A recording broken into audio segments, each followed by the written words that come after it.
Neste domingo a igreja celebra a festa de São Pedro e Paulo, duas colunas da igreja. Entre os inúmeros aspectos que poderíamos acolher destas leituras, queremos prestar e fixar a nossa atenção num fator fundamental. Nós temos aqui na nossa frente dois homens escolhidos por Deus, que experimentaram os dois, seja a força do seu chamado, quanto o poder recebido por Deus, sua fidelidade em sua vida. Mesmo experimentando toda a sua fraqueza, eles, por isso, fazem a experiência de um Deus que é fiel em todas as circunstâncias. Pedro, alicerce e princípio de unidade da igreja, e Paulo, que concebia a sua vida quase como que de um aborto. Se sentia claramente o menor dos apóstolos, mas na verdade foi o maior evangelizador da igreja nascente, que levou o evangelho até os últimos confins da terra. Os dois conscientes da força do chamado recebido, uma força que vem do Senhor. Assim como lemos na segunda leitura de Timóteo, segunda carta a Timóteo, capítulo 4, Paulo diz: "Mas o Senhor esteve a meu lado e me deu forças. Ele fez com que a mensagem fosse anunciada por mim integralmente e ouvida por todas as nações. E fui libertado da boca do leão. O Senhor assim me libertará de todo o mal e me salvará para o seu reino celeste." Como é importante na nossa vida termos esta consciência. Recebemos um chamado de Deus que é infinitamente maior de todas as nossas fraquezas. E este chamado que nos dá autoridade espiritual é um chamado que também não foge da comunhão, pelo contrário, se alicerça sempre na comunhão dos irmãos, como diz Paulo em Gálatas 1, quando conta do seu encontro com Pedro e com Tiago em Jerusalém. Nossa fragilidade, a consciência da fragilidade de Paulo e de Pedro, contrasta com a grandeza, então, de uma vocação e de uma autoridade que nos é dada no Senhor. Esta dimensão é uma dimensão que sempre acompanha a história da igreja, uma história que é caracterizada pela fraqueza, pelo pecado dos homens e pela fidelidade do Senhor, ao ponto que as portas do inferno, como lemos no Evangelho de Mateus 16, nunca prevalecerão sobre ela. E é fantástico perceber como esta palavra se tornou concreta na história da igreja e concreta na nossa vida pessoal. O Evangelho nos dá a chave para entender exatamente esta dimensão da graça de Deus. Fala, por isso, de uma chave que é dada a Pedro. O que é a chave? É algo pequeno, algo extremamente pequeno que abre um grande espaço. Pensa, por exemplo, em quem pode se permitir as férias, sai de férias, chega na casa de campo, da praia e de repente percebe que esqueceu a chave da casa. Que transtorno! Não poderá entrar, não poderá descansar, não poderá tomar posse daquela habitação que lhe é dada, não poderá encontrar abrigo. A chave, de fato, é pequenissima, mas abre algo grande, uma casa, tem um castelo. Aqui no Evangelho se fala de algo muito maior ainda do que uma casa, do que um castelo. Abre o reino do céu. Tem uma porta do paraíso que só se abre por uma chave que é confiada a Pedro e através de Pedro para toda a igreja e todo batizado. Em outras palavras, o Senhor quer servir-se da nossa pequenez e da pequenez de Pedro, da fragilidade de Pedro, para operar maravilhas, como lemos na primeira leitura dos Atos, quando Pedro, milagrosamente, é liberto da prisão. Levanta-te depressa, as correntes caíram-lhe das mãos. É fantástico. Deus continuamente nos chama a levantar-nos depressa e a deixar cair as correntes das nossas mãos. De fato, com esta chave se desliga e se liga. E frequentemente nós somos levados a pensar que o inferno luta contra o reino do céu, mas na verdade é exatamente o contrário àquilo que o Senhor nos convida a viver através deste Evangelho. Se as portas do inferno não prevalecerão sobre a igreja, é muito mais verdadeiro que a igreja abre as portas do inferno, como Pedro experimentou nos Atos, para libertar aqueles que estão oprimidos. A vocação do Senhor, que se expressa no trecho de Lucas 4, diz que o Espírito do Senhor está sobre mim, Ele me ungiu, me consagrou, me enviou para proclamar uma boa nova aos pobres e libertar os oprimidos. Somos chamados como igreja a ter consciência que aquele que opera em nós é muito mais forte do que aquele que opera no mundo, como diz João na sua primeira carta, no capítulo 4. Pedro está na prisão e ele estava oprimido também dentro desta perseguição que se desencadeou contra a igreja nascente.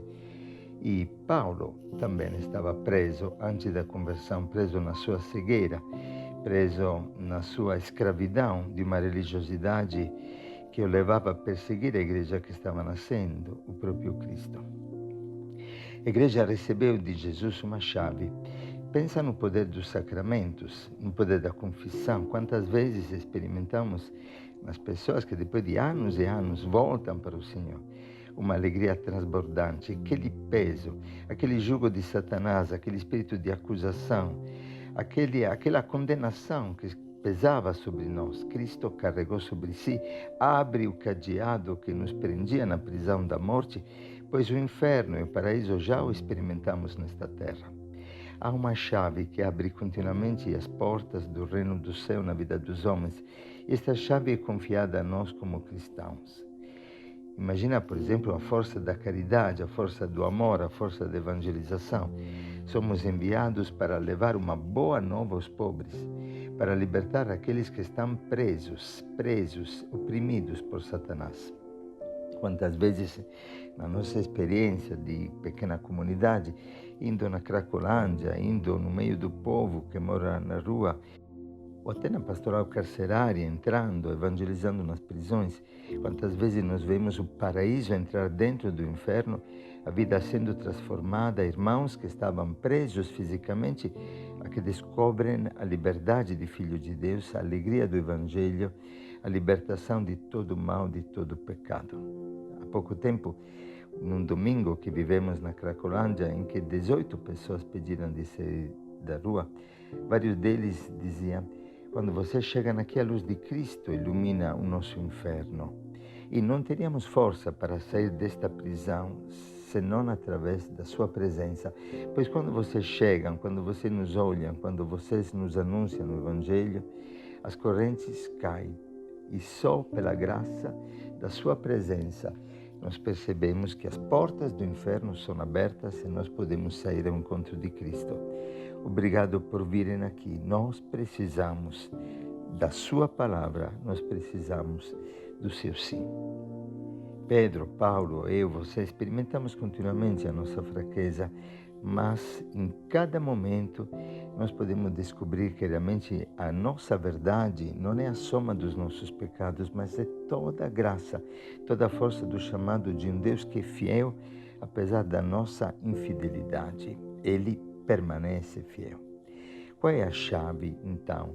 A chave para poder receber a chave para poder encontrar esta força, esta alegria, esta liberdade, esta experiência de um encontro pessoal que nos liberta da morte e nos torna libertadores, por nossa vez, da morte em que os nossos irmãos estão mergulhados.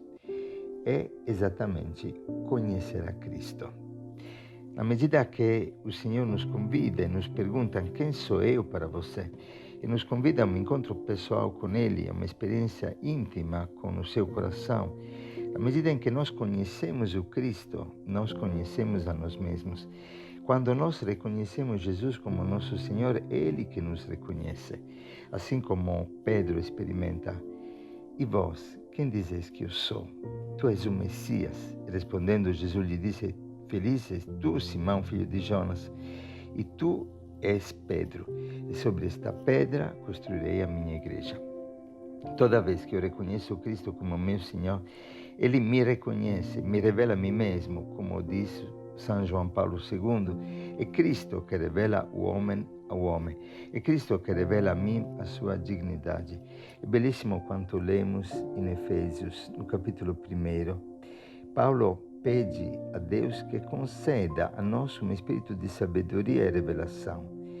E diz assim: para que te conheça e que Ele ilumine os olhos dos corações, para que saiba qual a esperança do chamado que faz, a riqueza da sua glória, a herança entre os santos, a extraordinária grandeza do seu poder em favor de nós que acreditamos, conforme a ação do seu poder eficaz. Esta intimidade, este é o dom que temos que pedir. Jesus não quer saber o que o mundo pensa deles, o que os outros pensam dele. O Cristo me pergunta a cada momento: e você? Quem diz que eu sou? Na medida que eu entro nesta intimidade de um encontro pessoal, de uma experiência íntima com o Senhor, Ele revela a grandeza que está em mim, o chamado que está em mim. Ele realmente me revela no relacionamento com Ele. Por isso é fundamental, a maior graça que podemos pedir é poderlo conhecer a Ti. Esta é a vida eterna, disse Jesus no Evangelho de João, que conheçam a Ti, o Pai, e o Teu Filho Jesus. Essa experiência que viveu, por exemplo, Maria de Lourdes da Guarda, uma santa mulher que viveu aqui em Salto e que faleceu no ano 1996, que ficou por 52 anos completamente paralisada na cama. Mas o rosto dela, a experiência dela era uma experiência de quem irradiava uma presença que habitava no seu coração.